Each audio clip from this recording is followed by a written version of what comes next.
the universe has humbled me with this role of being a mentor, of being a coach, because I constantly need to like eat my own words and practice what I preach.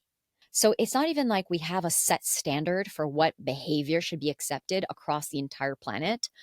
We have these pockets of culture and environments that tell us this is how we should be and this is how we should behave. I would drive my teachers nuts because I'd be the one putting my hand up, asking the questions and questioning, pushing back and asking them, where did you get this information? Where did this come from? I would see like the mainstream crowd just surfing the wave. And even when I was a young girl, thinking to myself, well, this is silly. Why is everyone jumping on this ship? It doesn't make sense to me. Welcome to It's Not What You Think, the podcast that takes you on a transformative journey to rewrite your story of greatness and reawaken your soul's purpose. I'm your host, Celine DaCosta, a subconscious mind expert, master coach, and believer in the limitless power and magic that lives within all of us. My intention in this podcast is to propel you into your next level of success so that you are free to create the life that your heart most desires. Through deep, actionable insights, personal stories, and world-class guests, I'll provide you with the tools, strategies, and resources you need to unlock the fullest expression of who you're meant to be in this lifetime so that you can consciously design a reality that is beyond what you could have ever dreamed of. Join me on this journey to personal growth and evolution, and let's live our lives in accordance with our highest soul's calling. This podcast is your weekly check-in to help this path become more simple, obtainable, and fun.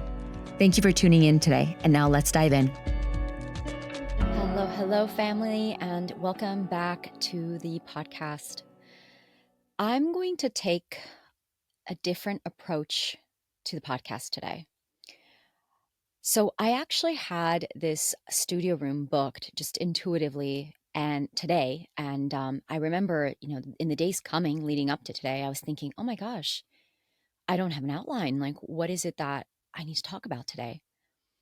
And last night, as I was falling asleep, I was just woken up by this just like flash of this is, just this is what you need to talk about. I pulled out my phone, I wrote down a bunch of notes, and then I just went back to sleep.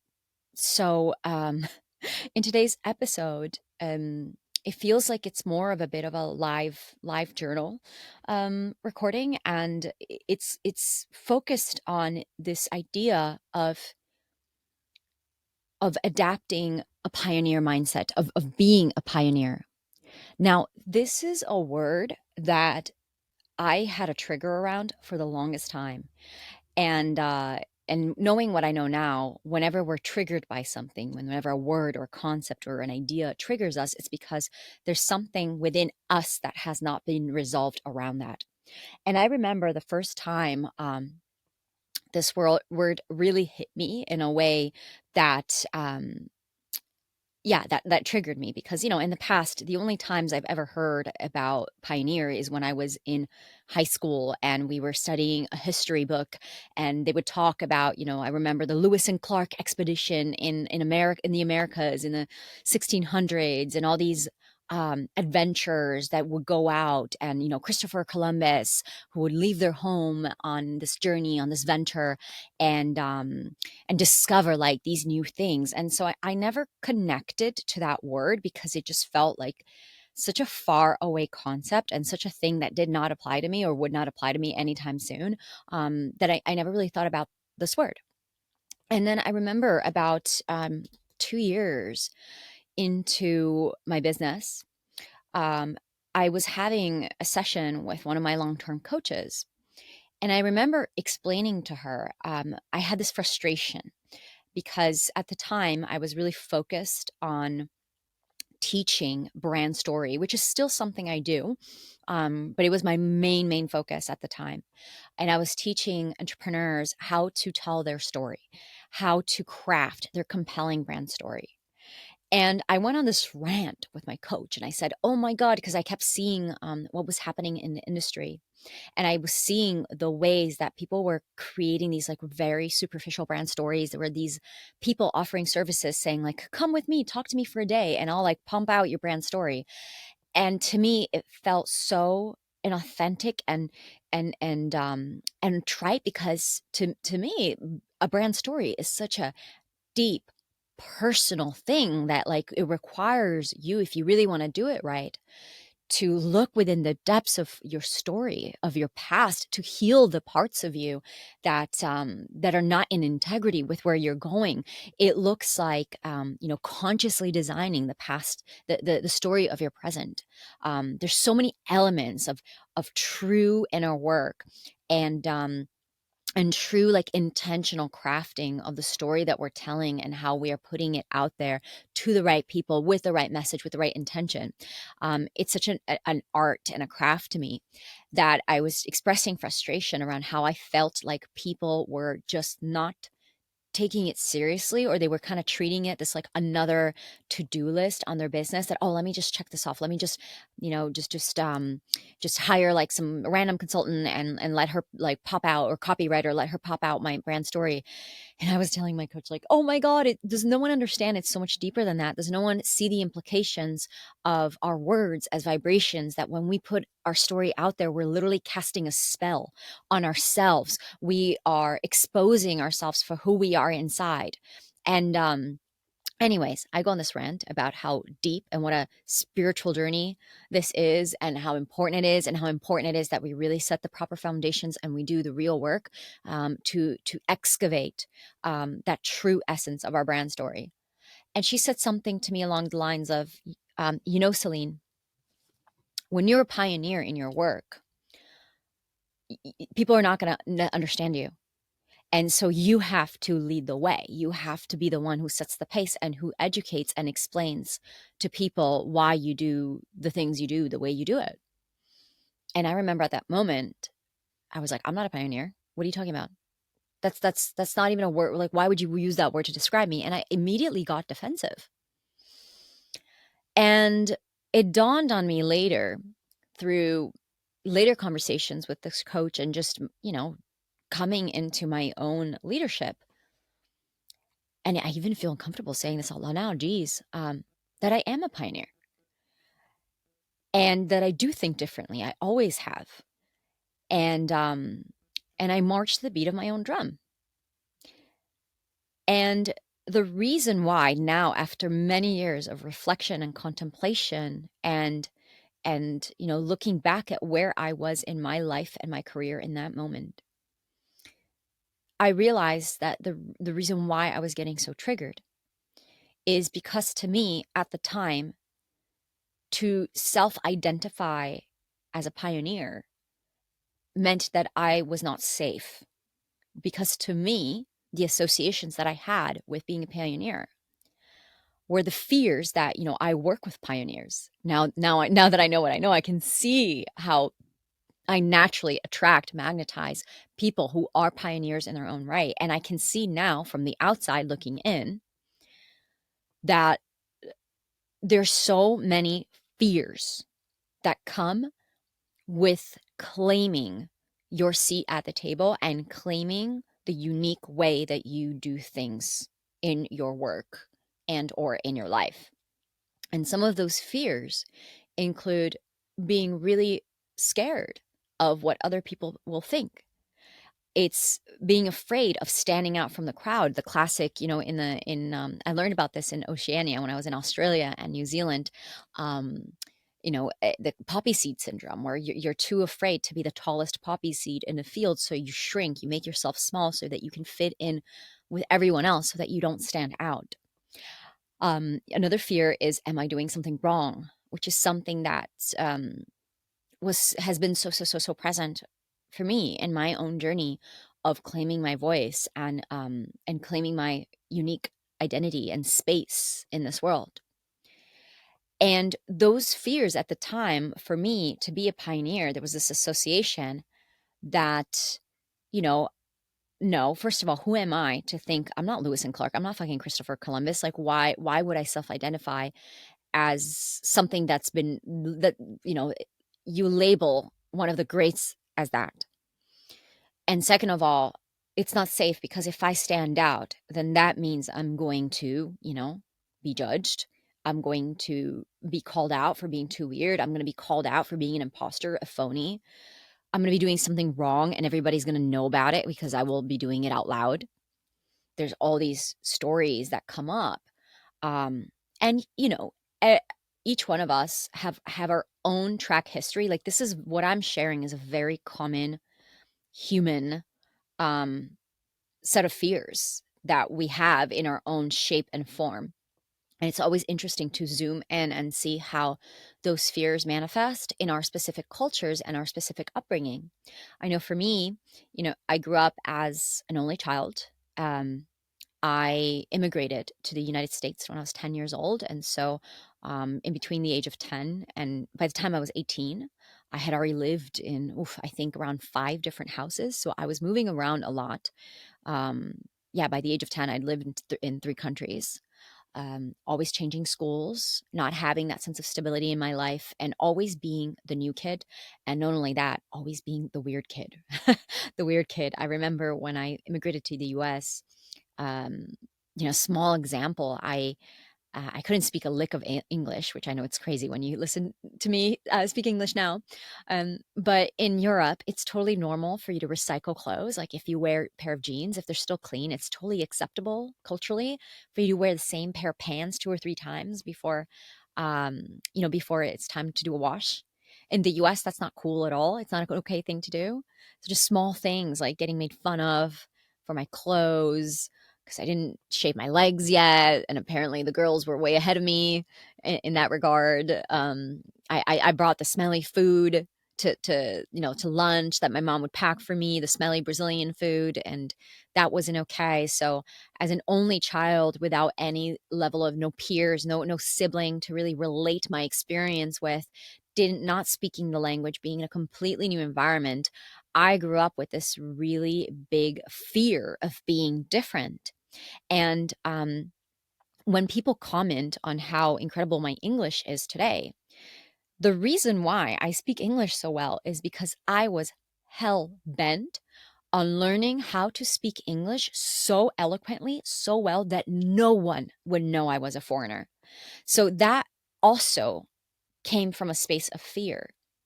And so, ever since I was a child, I remember thinking things differently and asking the questions in my head. Why is everyone, just small things, like, why does everyone have to stand up and pledge their allegiance to the flag if they don't, like, I don't know the flag yet. I just got here. Why would I pledge my allegiance to a flag or to a country that I'm not yet feeling integrated in? And I remember I would do things that would really make me stand out. As I said, in the United States, when you're in elementary school, they make you stand up, put your hand on your heart, and like pledge your allegiance to the flag, the United States government.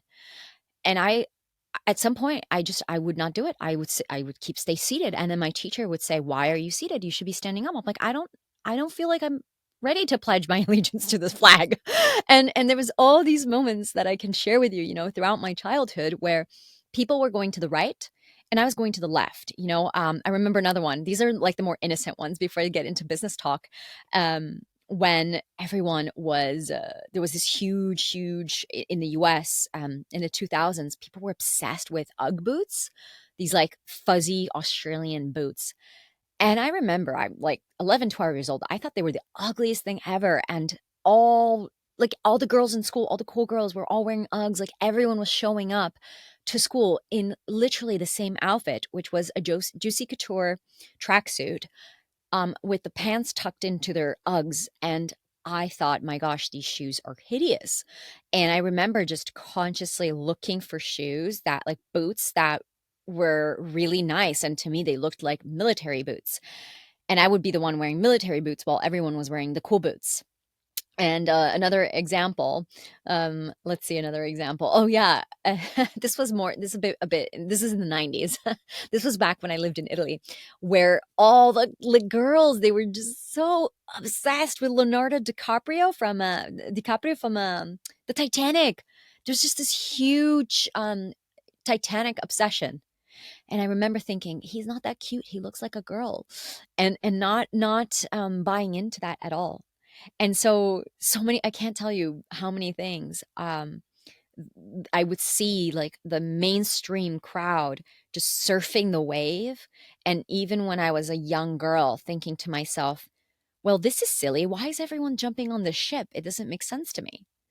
And I have so much love for that like younger version of me now, because we are who we always were. And it's really cool when I do when I do identity work with my clients, and I'm supporting them in tapping back into their deeper why and their vision and their values, and helping them really get to the core and the soul of what it is that they're here to do on the planet, what it is that they're here to do in their business. One of the first things I do is I take them back all the way back when they were kids, and I ask the question, like, what did you used to love when you were young, when you were a child? Like, what were you like? Who were you? Those are the clues that we have, because so many of us have grown up in an environment or society where we've been conditioned to be someone we're not, and to mold fit into what the collective standard is. And it's so commonplace, again, it's a very human thing to be, yeah, trained, and in some ways, depending on where you grew up, to be brainwashed into thinking a certain way, believing a certain beliefs, dressing a certain way, yeah, behaving a certain way, and if you dare to step out of that, then that's when you get looked down on. And it's crazy pants, because you can go to a culture where, for example, in the US, if you're eating with your hands, you're the weird one. You're the one that's standing out. But if you're in India and you're eating with your hands, or everyone's eating with their hands and you're eating with the utensils, and you insist on utensils, then now you're the weird one. So it's not even like we have a set standard for what behavior should be accepted across the entire planet. We have these pockets of culture and environments that tell us this is how we should be and this is how we should behave. And I think, I had a really, what I thought back then was my curse, I now see as such a gift. Being such a multicultural kid, I was able to travel between different kinds of cultures and see different ways that people were behaving, and thinking to myself, this is not consistent. So therefore, this must not, there must not be only one way. And so I grew up as a rebel in many, many sorts, constantly fighting back the system, constantly looking for the loopholes. That's the Italian in me, constantly searching, like pushing back and asking, why are things this way? Why is it this way? And why should I just take it for granted that this is the way things should be? I would drive my teachers nuts, because I'd be the one putting my hand up, asking the questions, and questioning, pushing back, and asking them, where did you get this information? Where did this come from? And so, fast forwarding into my adult life, when I was in corporate and I forced myself in my young adulthood to conform. I forced myself to do the right thing, to put my head down and go to university, and then go and apply into a corporate job into the city that most people from my university were working in, which is New York City, at in an industry that felt acceptable according to my talents and my major, which was advertising. And I really forced myself so hard to fit in. And my rebellion would come out, in very angry ways. I can't tell you how many times I got in trouble in high school, in college, in at work, because I would just try and try and try to be like everyone else, and then something would pop. And then I would ask the fucking question that would irritate everyone in the room, because it was the elephant in the room that no one would look at. And then it would put me in trouble. Yeah, yeah. And I remember that, yeah, when I was in corporate, just it got to the point where I popped, and that's when my journey of stepping out of the box started. This is when I talk about this earlier in one of my first podcast episodes, my journey of quitting my job in New York City, and like leaving New York in a one way ticket to with this project, this social experiment, to circumnavigate the globe and sleep in the homes of strangers, just people that I would meet networking, and just on the road through human connection. And And that in itself was my big venture into becoming a pioneer of breaking out of the mold. This was in 2016. Back then, this was before, the pandemic. It was before people really started to understand the importance of being free, of freedom, and started working from home and started to travel the world in a bigger way. Being a digital nomad was still a bit of a novelty, and I left and I started traveling the world and sleeping in the homes of strangers. And I started, this was back in 2016. I started my account on Instagram. Instagram was a few years old back then. Um, and started growing my account by just every day telling a story, every day posting a beautiful image of somewhere in the world that I was in, and sharing a story about who I was becoming, sharing a story about the people I was meeting, sharing the story of other people. And I even remember back then is when I remember this so many times that when I was growing my Instagram account. And back then, it was not trendy to write like microblogging the way it is now. And people would tell me, "Why are you writing such long form content on Instagram? Nobody's going to read it. Like, this is not a platform for writing." And thinking to myself, I don't care. I don't care. I love it. Like, I just kept going and I just kept posting long form, long form, long form. And now, fast forward 8 years later, and Instagram is only long form captions. So there was all these things that I did. And even when I started my business, just flying by the seat of my pants, I scaled my business to six figures in less than 9 months of me starting it, not knowing a lick about business, not knowing anything like structurally about business other than going by my intuition and trusting myself and trusting that yes, everybody has a unique story to tell, and the way they tell it will change their life forever. And this is work that I need to be doing with people, and just doing the work that I felt inspired to do. And so many times, what I actually realized is that being, and this, by the way, doesn't just apply to me. I hope you can feel that. But I'll speak in me because this is my personal experience, but I know there's a lot of you listening out there who feel the same and have gone through something very, very similar. But what I can share is that being me, authentically who I am, in my voice, with my wild ideas and my unique way of seeing the world, which I believe every single one of us is this, that part is the easy part. That part is the one that the effortless part is just being your authentic self. And that in itself, in today's world, is being a pioneer, because we are living in a world where most people won't dare to go there. They won't dare to be who they are authentically. And so to be your authentic self and to claim that for yourself is being a pioneer.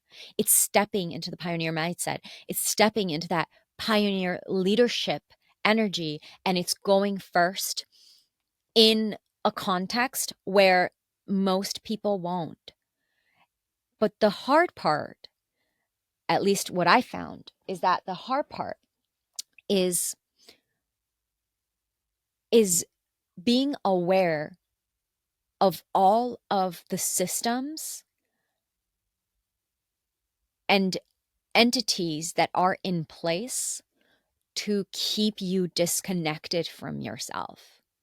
The hard part is when we go unconscious and we unconsciously start to accept certain belief systems, certain habit patterns, and certain ways of being that are actually training us to be someone that we're not.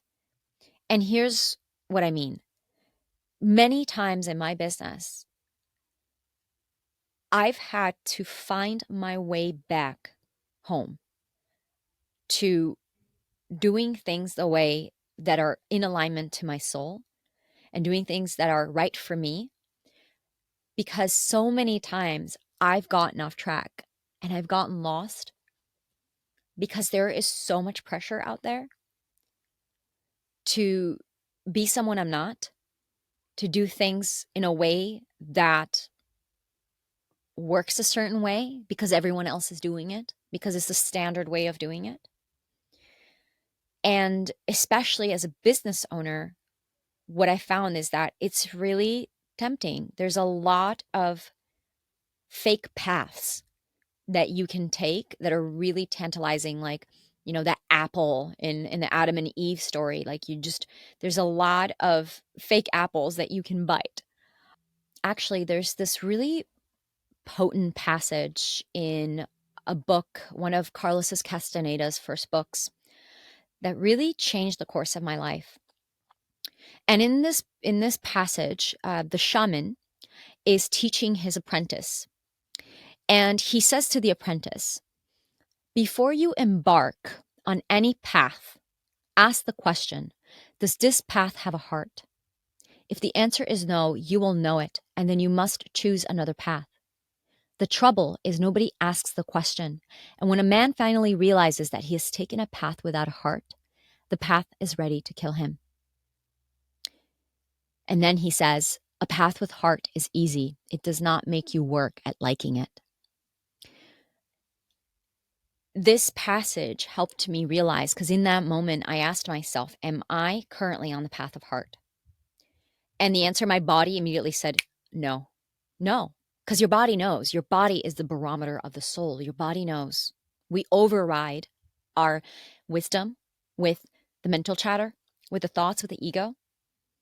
But in a microsecond, the body knows what the truth is. And I knew in that moment my path was not the path of heart. And so when I realized there's only one path of heart, every other path is a dead end.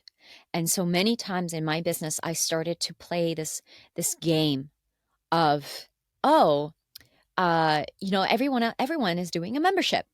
That means I should do a membership. Let me go do a membership, even though that's not what's authentically me. Or, oh, every coach or coaches in my industries, they're offering a package in this way.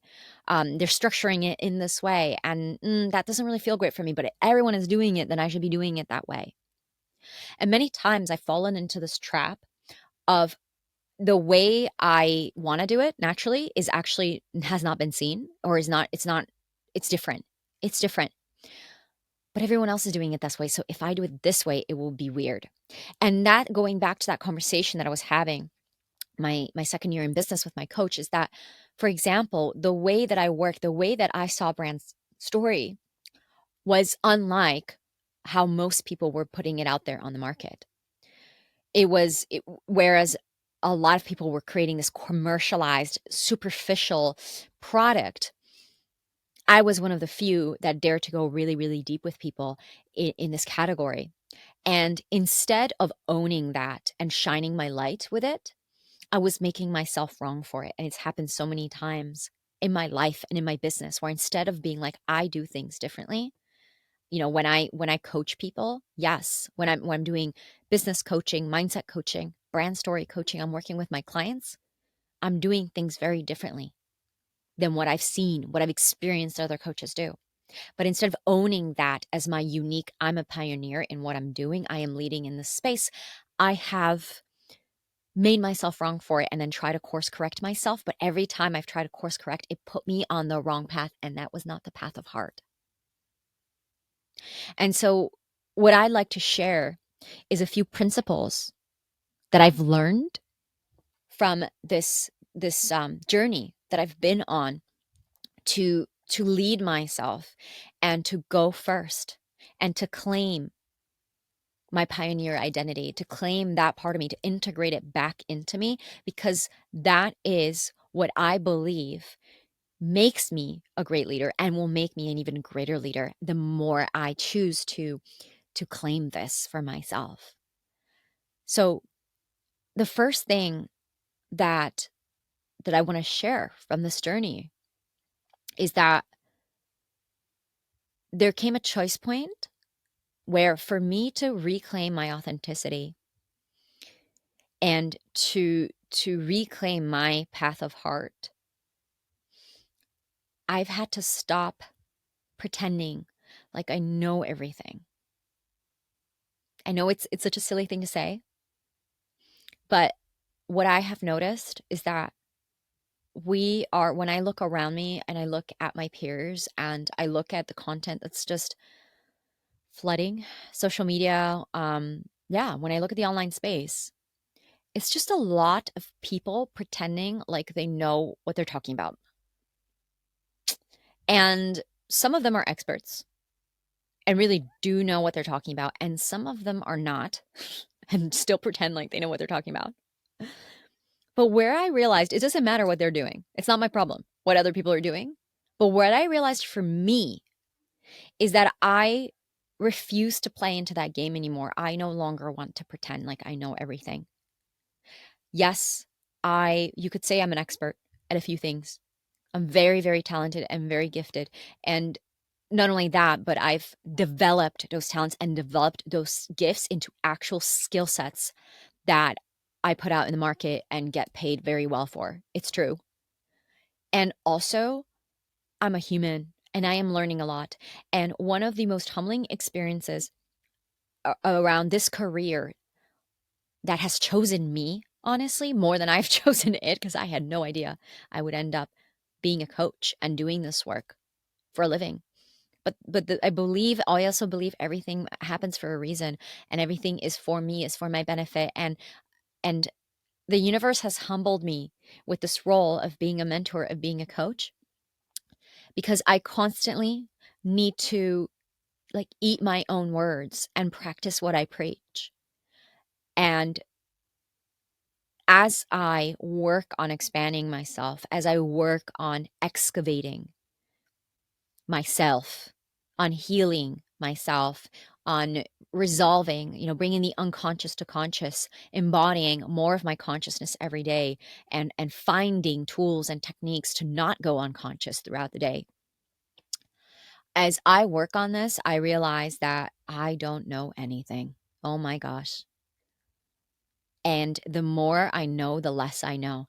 And I'm realizing that when I when I have best served my clients is when I have supported them with the tools and techniques and methodologies that I carry. But even methods, every method has its flaws. The best thing I have ever done in my work that I've been told is also the most healing is I was honest when I didn't know the answer. And if I didn't know the answer to something, I would say so. And I would also look for it. And if I was not yet embodied in the wisdom, or in the not the wisdom, the knowledge that I carried, because wisdom is embodied, I would put it out there and I would say, you can take this or leave this, but this is what I know. And there was a huge weight that got put off my back when when I stopped pretending like I was the one who carried all the answers. And there was also this fear of if I don't show people that I have all the answers, they're not gonna want to follow me. They're not gonna come with me. I'm not gonna be able to be a good leader. And then a friend of mine told me that there was this study that was done on leadership and on what are the top qualities that people value in a leader. And you think, oh, courage, direction, focus, vision, and everything else that might come up for you when you think about a leader. But actually, the top number one quality that people value is vulnerability. And vulnerability can't be faked, because fake vulnerability people can pick up on. And when I heard this from my friend, I realized, oh my God, I didn't self-identify as a leader back then. It was also a triggering word for me. And I realized I am a leader, and it's okay for me to not have all the answers, and it's okay for me to be vulnerable. And so that's the first piece, when it comes to embodying this energy, which again, I'm in the process of. I'm not sitting here being like, hey, everyone, like, come here, listen to my lecture. Like, let me tell you how to be a pioneer. I'm just being open and honest that, yeah, like, I don't want to pretend like I know everything there is to ever know about subconscious reprogramming, about brand storytelling, about mindset, energy work, and all the other things that I practice in and am well known for. I'm still very much a student of the things that I teach, and I'm constantly learning and constantly open to learning and bettering myself in these fields. And there's something really interesting that happens. My one of my mentors, she says that when I'm doing a body embodiment process, and in my daily practice, my daily meditation, one of the steps is to for me to connect to my pineal gland, which is, the gland, or the third eye, for those of you who follow more of the chakra system, um, that is connected to your intuition. And it's like when I connect to it, it's connecting to the not knowing, and it is through the not knowing that we can access the all knowing. And that, to me, um, is a really healthy reminder in those moments where I feel pressure to show up as the expert, the all know expert online, the one who knows everything about this topic online. That actually I don't know anything. And the less I know, the more I can access the all knowing, through my intuition and through soul. So, yeah, I don't I feel like I've released the need to pretend like I know everything.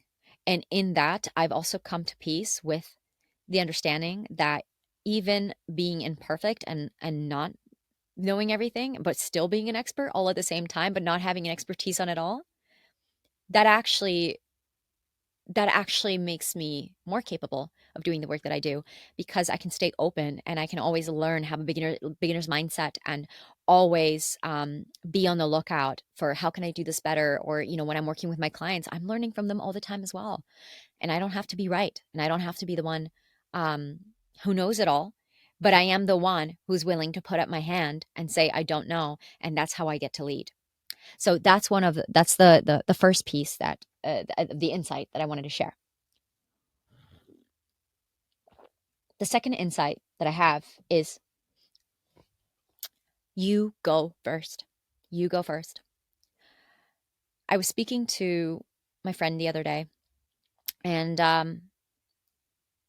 something that's been really present for me in the past 2 years as I've been transitioning in, just going through a really big identity shift, as well as business transition, as you know, that it's reflected in the business, is I've agonized a lot in the past about how to bridge my interest and skill set in the material business world with my commitment to walking my spiritual path. And it's been something that it's come up many times in the business, especially, when I was having my healing journey around money, which I also talk about in the podcast, in the episode, Investing in Your Financial Mindset.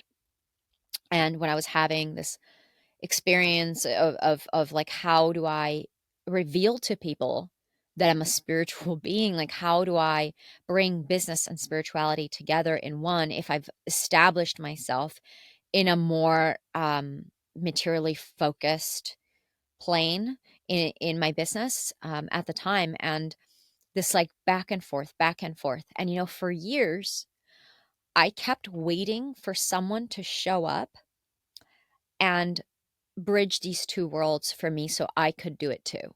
I kept waiting for someone to show me to showcase, how does the material, financial, business world, like, fit with that depth of spirituality, that is, and depth that I seek and crave in anything that I do. And for years, people came and went that were promising. I was like, oh, this is cool, this is interesting. But it wasn't quite it didn't quite hit the spot. It wasn't really scratching the itch. And I hit a point earlier this year where I asked a different question. I asked, what if I'm the one that's meant to go first? Who am I waiting for? I'm looking out at this vast landscape, and I'm sitting around waiting for this pioneer to show up to carve out a path from A to B, just hoping, just high on the fumes of hope. What if I get up and I figure out a way to do this? What if I go first? So I kept waiting for someone else to do it for me, only to realize that I am the one. I am the one I was waiting for. And when that shifted in my energy, my business started to shift with me. the frequency of my voice literally started to change. Like I hear myself now and I sound different than I did a year ago. How I feel inside, like it's almost like the space opened up and I filled myself with more of me. And again, I'm still in this journey. I'm not on the other side giving you a step-by-step process on how to do it too. Although I hope that one day I can create some frameworks or some models for people who also crave this to create this path within themselves. But I realize that the only person that's going to show me how to do this is me, because I'm going to do it and it's going to feel right because it's for me.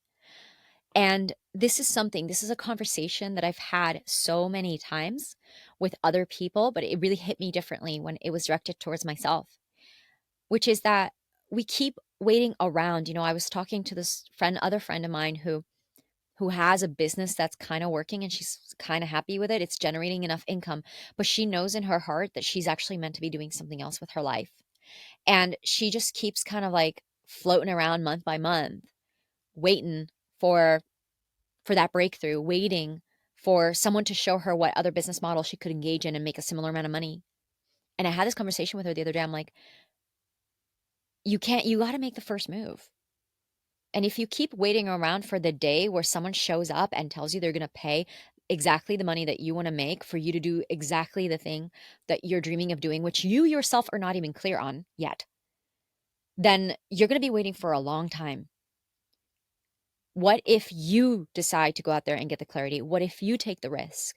What if you make the leap and you make a different decision to put yourself out there even when you don't see the evidence yet? Because that's what pioneers do. That's what leaders do. Every extraordinary result I've ever created in my life started with me taking an intentional leap of faith. I had to jump into the unknown. I had to do something that I'd never done before. I had to go somewhere that I've never gone before. I had to find places within me to tap into courage within me that I hadn't previously had access to. I had to go within myself where I'd never been before. And when I showed up as that version of me and took that new action from that new belief system, and I felt different. I became someone different, and the results were different. And so we keep waiting around for someone to come and fix it for us. And waiting around for someone to come and show us how to do it. And sometimes, don't get me wrong, I've invested over $500,000 in my self-development at this point. I'm really, I have my mentors, I have my therapist, I have like a lot of support because I understand the value of mentorship and I understand the value of a guide showing you the way and accelerating the process, helping you go quicker, helping you understand things, helping you overcome obstacles with more ease. I fully, that's why I'm a mentor and a coach, because I understand the incredible value of someone going first and following someone who's gone first. But sometimes that someone that goes first has to be you and not someone else. It's got to be you sometimes. And it's got to be you for that thing that you really, really, really, really care about, for your path of heart. I don't need to embark on a long, lengthy journey to, for example, understand sales funnels or to understand how paid Facebook ads work, because that's not my zone of genius. That's not my path of heart. It is something that my business requires. And so I will invest in someone whose path of heart this is so they can show me the way so I can take, I can get ahead and not have to go through the entire journey of learning something that isn't like seated in my heart in that way. But for things that matter to me, for example, this bridging process that I'm currently in, this integration within self that I also know is so present in so many of my fellow entrepreneurs, so many people I deeply care about who are deeply spiritual beings that are not succeeding in business, that are not putting themselves out there, they're not making the money that they want to make. So many incredible business people that I know that are succeeding so much in their life, but they've abandoned themselves. They've disconnected from their heart, from their soul, and I see people in both worlds, I'm like, oh my God, you can have both. You can have both. You can have both. And I can help them have both. But the biggest help that I can possibly be is having that integration, mastering it within me. And for that, I got to go first. And so, some of you, just speaking from clients that I've had and the issues that they come to me with, a really common one is money. Oh, I need want to make more money. I want to make more money. I want to, and then basically what I see is people running around in circles, just indulging in their own scarcity mindset of I want more money, but I'm spending it all and I don't have money and I don't have money. And then I want more money. And then they won't invest in themselves to make more money. They won't like break out of the cycle that they're in because it does require some scary decisions. And then they perpetuate the reality of not having enough money when actually, if they want to create more money, they have to completely step out of that reality. They have to go first. They can't wait around for the magical check to arrive. They have to go out there and in the case of my friend, go out there and do what you love, figure out a plan even when the paycheck isn't coming in. In my case, when I left my corporate job, my stable corporate job, I put some money aside. I saved money and I went out there with zero guarantee that I would make any income. I didn't have a stable, cushy paycheck coming every month anymore, but I took a risk. And another example is, changing business models. Okay, you want to change business models, but then you got to change it and you got to be okay with the fact that maybe for a short period of time, you're not going to be calling in the same amount of ideal clients, or you're not going to be making as much as you're normally used to in the old way, the old paradigm of doing things.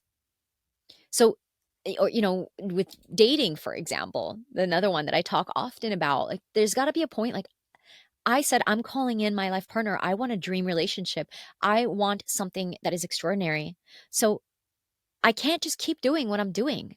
And I took time off for a year and 9 months. I was abstinent. I did not date. I was completely off men so I could do my healing work. I took a step back so I could take a giant leap forward. And so sometimes we need to take a step back. When you're a pioneer and you're chopping away at that jungle, you have your machete, sometimes you hit a really freaking big log, and that might look like needing to take a step back and like regroup, regain your energy, like have a snack, figure out if you need a bigger tool, sharpen that tool, come back, chop away it a little bit, come back again, chop away it a little bit again. But nothing's going to happen if you just sit staring at that log in front of your path and say, oop, well, I guess I'm not getting to the final destination anymore because there's a log in my path. So I'm just going to sit here and I'm going to complain about the log. And I'm going to be upset that the log is there. I'm going to call my therapist about how this log is in front of me and the log's not moving. And I'm going to just sit around and go back home and talk to my friends about this log and how annoying this log is. There comes a point where you just need to acknowledge there's a log. You're a freaking pioneer. You're getting to the other side. That's non negotiable. So figure out how to chop away at this log so you can keep going on your path. You go first. You go first. Because waiting around for someone to chop that log for you is going to take, I don't know how long. When someone comes along and they have a giant machete and they're like, oh, I'm going to chop this log for you. No, they're going to come and they're going to chop this log for them because they're also on the path and that log's in front of them and they're not stopping. And that's how you see people, quote unquote, get ahead. It's simply because it's not because you're not good enough. It's not because you don't have the skills or the talents or the gifts, or it's because your willingness to move through the obstacle was not as strong. And it's not a big deal, It's not about guilting ourselves about it. It's just about recognizing what the truth is, not making it a big deal, and making a decision. Am I ready?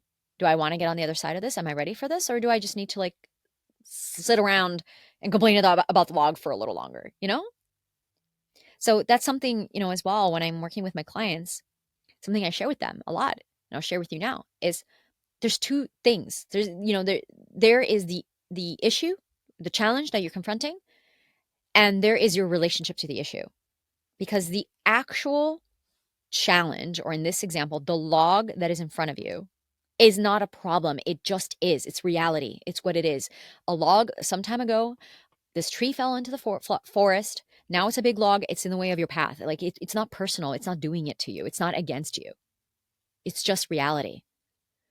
And the second piece is the story that you are assigning to that reality. It's the, oh, this log is in front of me. It must mean I'm not a good pioneer. It must mean I'm a terrible, business person. It must mean that something's wrong with me, that something's wrong and I don't deserve love. No, it's just that there's a challenge in front of you and you need to overcome it. So when we stop personalizing it and start seeing it as just a challenge that gets to be overcome, just as a log that is in our path that we get to work through to get to the other side, and we drop the stories, this is where we guilt ourselves, we shame ourselves, we get angry at ourselves or other people, and we go down these spirals of just emotional turmoil that are, they have their time and place, sure, but they're not really useful to resolving what it is that needs to be resolved when it's superfluous. This is what I mean. Of course, emotions are useful. Like, feel the emotions, just for clarity. Feel your feelings, feel them at their fullest. But that's not to be mistaken with, like, there's one thing about feeling your feelings authentically and letting them move through you, but it's a completely different story to get addicted to those feelings and to keep telling stories for you to basically keep um, jerking yourself off to those feelings, to kind of put it really not politely. Yeah. So drop the story, get through the log. Now, here is a little plot twist to the story. Do you know who is the most important person when it comes to leadership? In my opinion, is it the person who goes first? In my opinion, it's the person who goes second. Because when you're a pioneer and you're freaking crazy and you're going off and you're marching to the beat of your own drum, wherever that person's going does not become a movement until a second person is brave enough to follow. Think about it. There's a big crowd. One person stands up and says, "No, I don't think about it this way. I think about it this way." And sure, you can say, "Oh, that person's really brave. I agree with them." But secretly, you're agreeing with them. But then you're just watching them do their thing. And then they're alone. And maybe they storm off, or maybe they sit back down, but they're alone. But there comes a point where a second person stands up and says, "I agree with this." And that, my friends, takes a buttload of courage.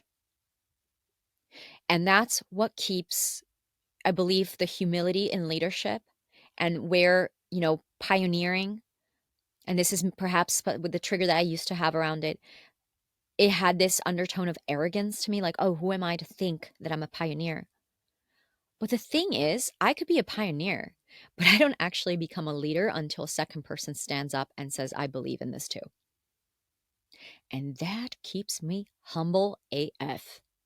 That keeps me grounded, to know that my pioneering is only as potent as someone's willingness and someone's belief that what I'm pioneering is important. And this has given me so much strength, especially as I've been working with my team, my clients, ventured, my mentors, ventured into places within myself, first and foremost, but also in the ways that I'm doing business. And at the time of this recording, I'm still very much I have not entered the implementation phase of what it is that I'm creating, but it's very much in the ideation phase. And a lot of things I'm coming up with feel really scary, feel really edgy. And when I speak them out loud to my team, and I'm like, oh my God, are they going to think we're bananas? Are they all going to quit on me? To have one of them be like, wow, I agree. The second person gives the third person the courage to say, you know what, I think that way too. And maybe a fourth person also thinks that way. And if not, then there's two of us and we can move forward and we will find our people. We will find our tribe. And so the other piece I wanted to speak into is to respect those who go second, because they're the ones who believe in you. They're the ones who are backing you up. And they're the ones that when that second person stands up, it gives the third person the courage. It gives the fourth person the courage. It gives the fifth person the courage. And that's how a movement begins. That's how we shift directions. That's how, in a world of gray, someone dares to stand up and be bright yellow. And then because of that, it turns on the other yellows. The other yellows that were like pretending to be gray have finally the courage to be yellow too. So when I have doubts and when I'm scared, I speak up and I say what I want to say and I show up in my authenticity with the belief and the trust that there's someone out there who also wants to speak this, who also wants to express this, and maybe they just haven't worked up the courage yet. And that's totally cool because there's a lot of things that I haven't worked up the courage yet, and one of my mentors has. And so I'm her second. I'm his second or third or fourth or fifth, whatever. But I have stood up for causes that I believe in that other people have led.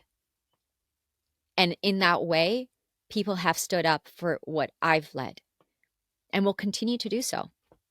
So there is a reciprocity here. It's not a hierarchy. We're all supporting each other. I do believe that there's a leader that exists in all of us. Maybe not all of us are born to be leaders, but that part of us can be activated when the time is right and when we are willing to step into that, because it is scary for the many, many reasons that I've outlined in this episode. So respecting the second person is really important, and remembering that, yes, we can pioneer all we want, all day, all night. And ultimately, to transition into leadership is when someone else stands up and says, yeah, I believe in this too. And that person has also a whole lot of guts. And so does the third person and the fourth person. And we're all necessary, and we will all be each other's first or seconds, at one point. So having also the courage to go second and knowing you don't always have to go first. You go first. And if someone else went first and you truly believe in them, not because you think you should follow them, but if you truly, truly, truly believe in what them going first, then go second. And the last thing I wanted to share on this is the importance of doing it scared. I have not yet experienced a reality where being a pioneer and standing up for what I believe in a way that went against a grain, that went counter current to the masses, has not felt scary. It's felt scary every freaking time. And so I've shifted my focus away from my fears, like feeding my fears, giving that energy. And now I'm feeding energy into building up my capacity and muscle for courage. So my work is to get more brave. It's to dare to go there. It's to grow my courage. And to dare to go there, if it's a path of heart, it's to dare to go there, even if I don't know how it's going to work out. And this has been the biggest muscle that I've had to train, because everything in my body, as my human body and my brain, is like, don't go there. This is scary. It's unfamiliar. It's uncomfortable. It's unknown. Don't do this. Because why? Because the brain is going to look for the path of least resistance, and it's going to want to be comfortable. So at one point, we have to learn how to overcome our biology. This is something that I talk about in my other podcast episode with what I share. I did a corporate training. I studied with Dr. Joe Dispenza, and I share my biggest key insights when it comes to the biology of change. You've got to learn how to overcome your body.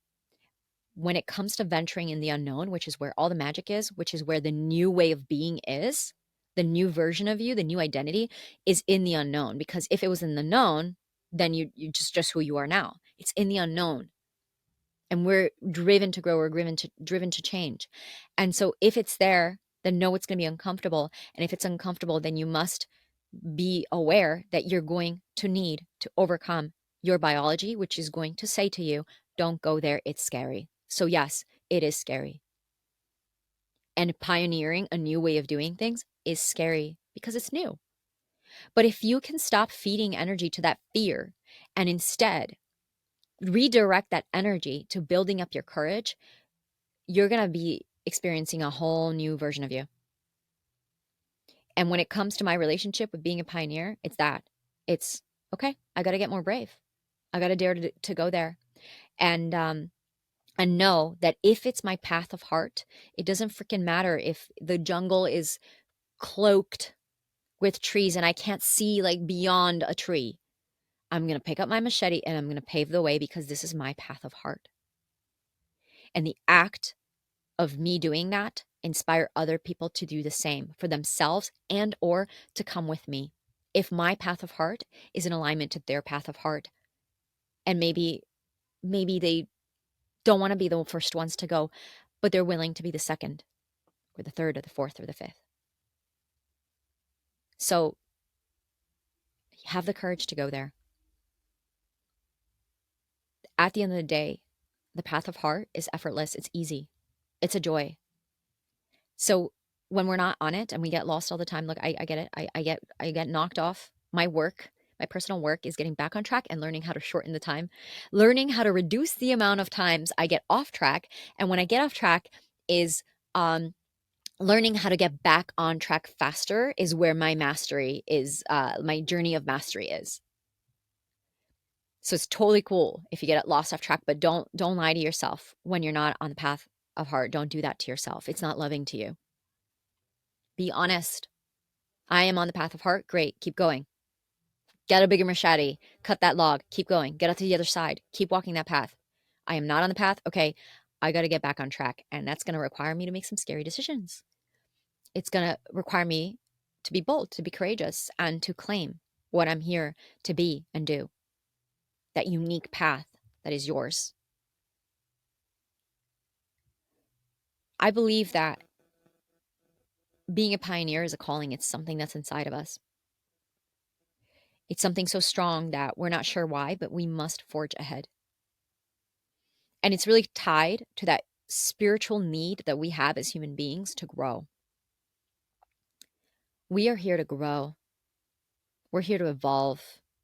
If we're not growing, we are dying. And so the invitation here is first to recognize and ask the hard question, am I on the path of heart right now? And just listen to your body. Just listen to your immediate inner knowing. If the answer is yes, incredible. Then what is the next step that you need to take to pioneer that path? What's that scary decision? What's that big log for you right now? And what are the steps, the action steps that you need to be taking for you to overcome that? Drop the story. What's the next step? If the answer is no, then the other question is okay, kindly, lovingly. Remember, self compassion is the antidote. Okay, I got it. I got off track. That's what it is. Here's reality. What needs to happen? What do I need to let go of? What do I need to change? And what needs to shift for me to get back on track? Big questions. I know. I know. That's why I so deeply value the work that I do and both, again, being a coach and a mentor, but also receiving it, receiving coaching and mentorship. I love what I do and I value what I do, not because I love to give it, not just because of that, but also because I love to receive it. I love both. I love giving it and receiving it because I just understand the freaking gold mine that is being able to sit with someone and being able to ask these questions. Being able to sit with someone and ask these questions and accelerate the process. Someone who has asked these questions many times before to themselves and to others, and being able to find the answer faster, you know? So that is what I wanted to share today about, that's why I woke up at night in the middle of the night today. Last night, just in a fury, the storm, like spirit just moving through me, like, okay, this is what you need to talk about today. So I really hope that what I've shared has touched you and that you can, a little homework assignment out of this episode is to walk away and ask yourself these questions that I've asked. For those of you who are desiring and seeking that level of support, to have someone, a guide by your side, uh, showing you your blind spots and really pulling the answers to these questions out of you, because I can understand that sometimes when you're on your own, you're kind of journaling about it, it's really tempting to get stuck. Know that I do offer private coaching containers. Now, this is not going to be for everyone. I have quite a few Yeah, it's a few limited spots at a time. But for those of you who are listening and you're feeling very, very connected, know that we can both hop on a story clarity intensive, which is a one-off session where we can have this conversation and I can support with pulling this out, as well as creating a plan for you to move, an action plan to really do, for us to excavate, do this work, and then turn it into an action plan that you can go and implement. Or for those of you who are desiring to walk a deeper journey with me, then I have longer term private coaching containers where we can walk this path together and I can support you with really reconnecting, walking this path, like pioneering your way and supporting you with creating the life and the business that is really meant for you, that is in alignment to your path of heart. I also have a high level mastermind that you might be interested in joining if you're looking um, to be in a group of fellow pioneers and do this work with me and with a high vibe group of people who are also on this path, who are also committed to doing this work for themselves. Know that that's available to you as well. So what you can do is you can either click in the show notes, there's going to be an application form that you can click through on. And if you're interested in the mastermind, you can just DM me the word mastermind on Instagram. My handle is at Celine DaCosta. So I'd be happy to share more with you and invite you in on the journey if it feels like it's the right fit for us. So that is it for today, everyone. I hope that you enjoyed this. As always, if you loved this episode, don't be shy, screenshot it, tag me on Instagram, let me know. I'd love to hear what your key insights were. And if you really, really love this episode, I would so appreciate if you would hop on the platform that you're on, whether it's Apple Podcast, Spotify, and leave this 5-star review with your comment, with your feedback on how much you loved it. That means so much to us, and it also helps other people to find these golden nuggets across the internet. All right, so I will see you in the next one. Thank you, beautiful humans, for tuning in to today's episode of It's Not What You Think. If you loved what you received today, make sure to subscribe so that you don't miss out on future episodes, and leave us a review on Apple Podcasts, as it helps us reach even more amazing listeners like you. If we aren't already connected on social media, come receive even more tips and inspiration by following me on Instagram at Celine DaCosta or visiting my website at CelineDaCosta.com. After listening to this episode, I invite you to take a few moments to reflect. What stood out to you? What were your key takeaways or breakthroughs? And if there was one action step you could take from this, what would it be? Thank you again for joining me on this journey. I'm sending you so much love, and I can't wait to connect in the next episode.